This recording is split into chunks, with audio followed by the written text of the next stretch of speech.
Good afternoon. I am honored to introduce Paul Josenhans, a gentleman of unmatched intelligence and a kind and steady demeanor. I first met Paul in 1984 when I joined Borden Inc. as litigation counsel, and Paul was the associate general counsel and secretary in charge of M&A and all things commercial.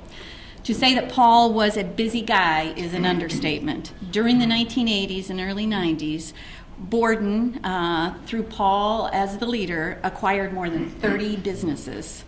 And that took a lot of his time, I'm sure.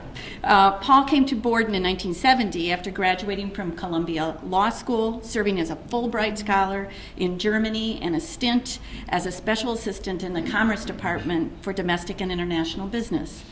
Paul's fluency in German was in part due to his time as a Fulbright scholar in Germany, but probably more so because he fell in love with a vivacious German girl, Gisela.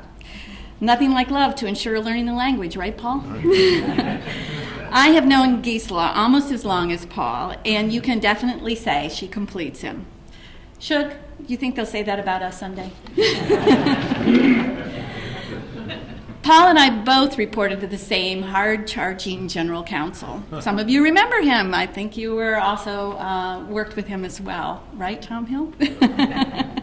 And Paul's ability to calm the waters, provide thoughtful and insightful strategies was appreciated by not only the rest of the law department, but also all of the business units. Paul orchestrated one of the most unique transactions when KKR bought Borden by trading RJR Nabisco stock for Borden stock. As you will recall, tobacco stock was taking a hit due to the onslaught of plaintiffs' lawsuits, and KKR had the high-profile Reynolds Tobacco purchase featured in Barbarians at the Gate that they wanted to get rid of. The exchange, I believe, was a unique, if not the most unique, transaction, and Paul was front and center in getting the deal done.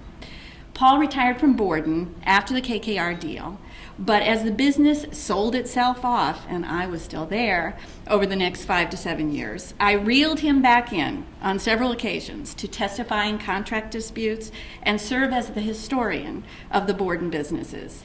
He did it with the same calm and insightful manner, and we won each one of those disputes in large part due to Paul's sterling memory and strong legal abilities that were reflected in all of those contracts.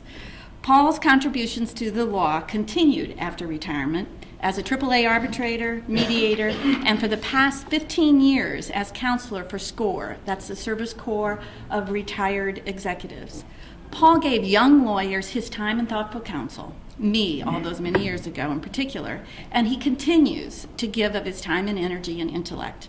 Retirement just means giving back to a profession he loves and excelled in. We honor Paul and others today for that gift that keeps on giving and for being incredible role models for all of us.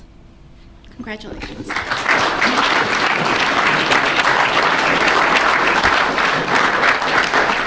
Thank you very much, Colleen. Just a couple of little thoughts.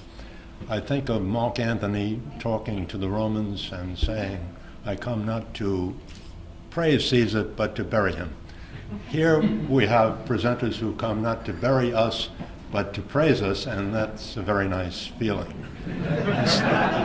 The second thing that I wanted to say was that during my career, I have worked mostly for corporations in corporate law departments and have been involved in transactions and counseling rather than litigation, except when people like Colleen would drag me in to testify as to why I agreed to some compromise clause in a provision.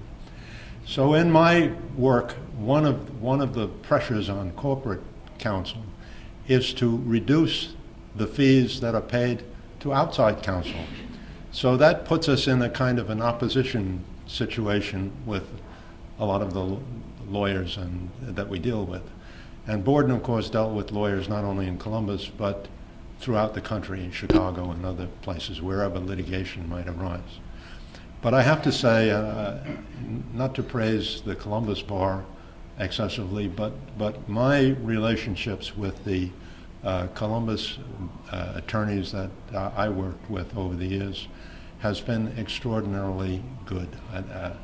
I found that there's a sense of civility among the Columbus attorneys that's sadly lacking in a number of other spheres, including the political sphere today. But now I've said too much. I thank you all for this honor. It was totally a surprise, and I don't know whether I would have worked hard for it had somebody told me 50 years ago that I would have to spend 50 years in order to